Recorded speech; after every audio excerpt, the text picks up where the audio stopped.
I'm Donna and this is Heidi and we're Riverside Beads, and today we are going to be doing a resin popper tutorial. So Heidi is going to take over and show you what these are and how to make them. Okay. Over to Heidi. Good evening everybody. So on my mat, obviously I've got some samples of some that are already done. I'm going to whiz them to one side, but I shall bring them back into focus again when we're at the end. Okay, so I'm going to show you now. This is a popper blank, so it's an empty little casing there. Oops, sorry. And then you've got the popper bit, the raised little dome bit at the back. Okay, and that pops in. So for instance, this is a pendant holder. Oops, move my hand over, sorry. That's a pendant holder because it's got a little loop at the top. And when I've finished it, whoops, chase it round the mat, I can pop it in like so. Okay, so it means that you can change your little popper every time you wear something different, so a different colour or different outfit, what have you. So let's move that to one side, and I'm going to bring this over and pop it down on the mat there. So I'm going to be putting some of our stones in again, but I'm going to pop in first of all a little drop of resin just in the bottom here so that I don't end up with a great big air bubble. So here's my resin, and I mixed it up according to the instructions, and I'm just going to put just a couple of little drops in, just so there's a little dimple there. And if I don't put the resin in underneath first, I'm going to end up with it suddenly disappearing down that dimple and then not going over my stones when I want it to. So I'm going to drop that in,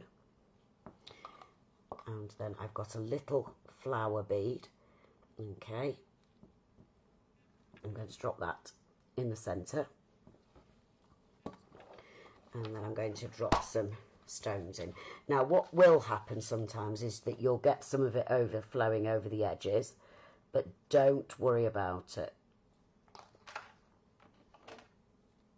Okay, so now I've hidden my flower, and I'm just going to pull these stones out of the way,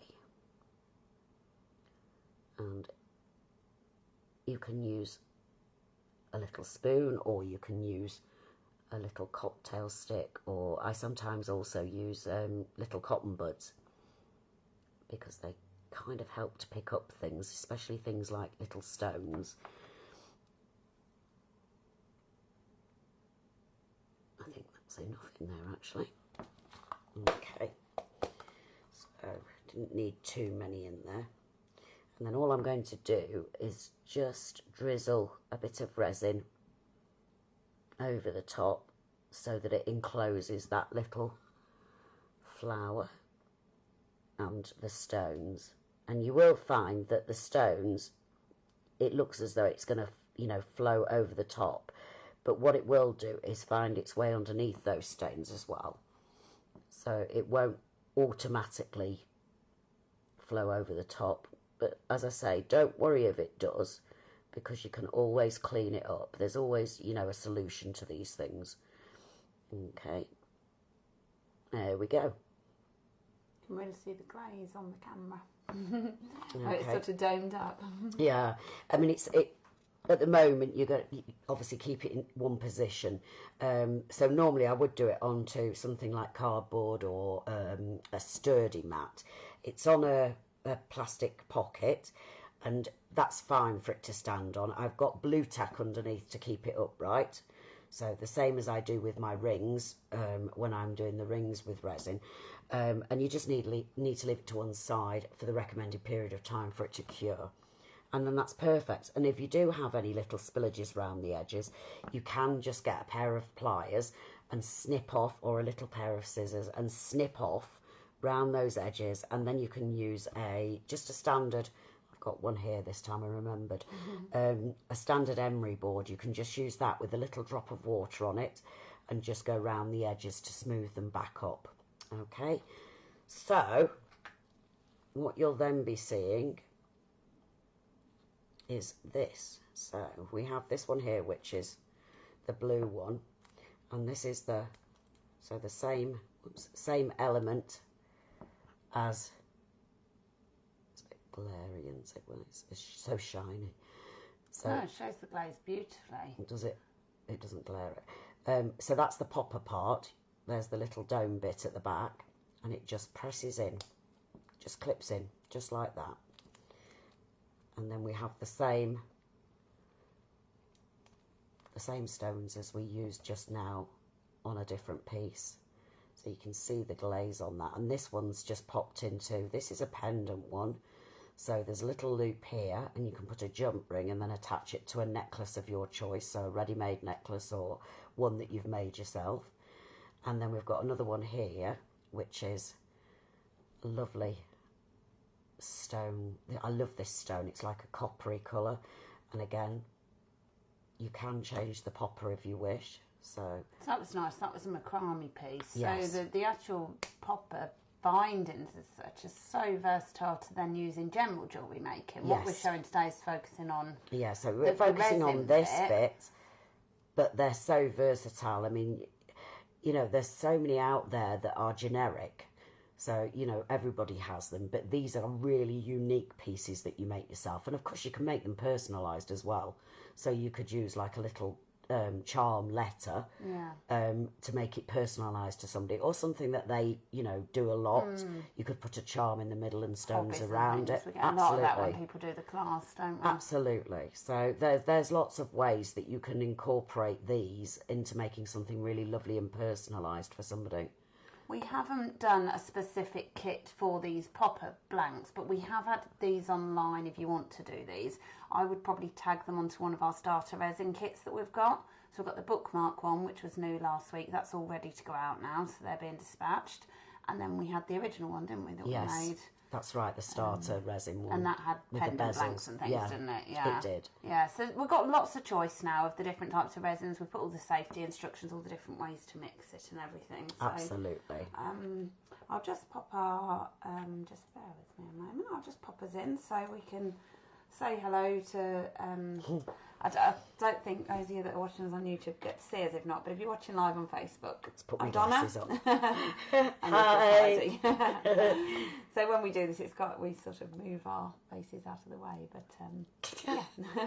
Yes, take my face off it. It's quite a simple demo today, isn't it, really? It is, but it's so effective. It looks so stunning. We were thrilled with this, weren't we? Yes. We knew it'd be quite I was really excited with it, to be fair. Absolutely, yeah. It's surprising how much you actually can get into one of those little things. Yes. They look so tiny, but you know, there's so much that you could put in them. They're absolutely stunning.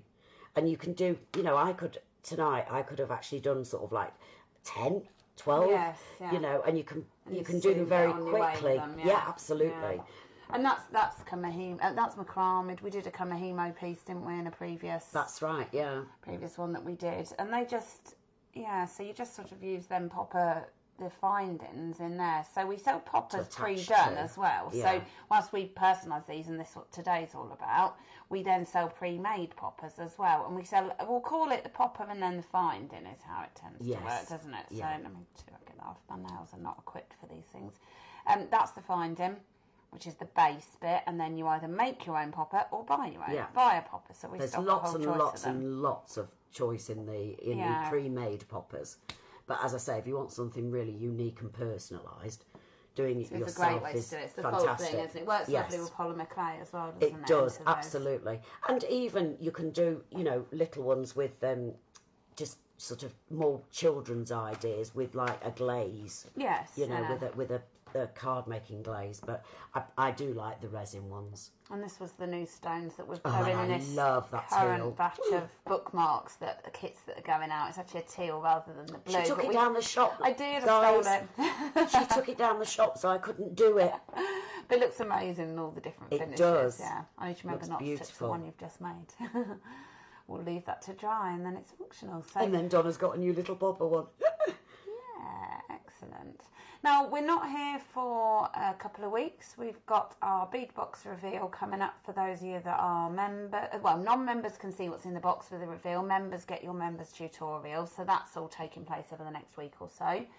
And then we've got our auction for those of you that come and join us in the UK with the auction. Yeah. And then we're just working on what's coming up next. There's lots of postal strikes. Those of you that are UK and are watching this, just remember that massive delays on the postal.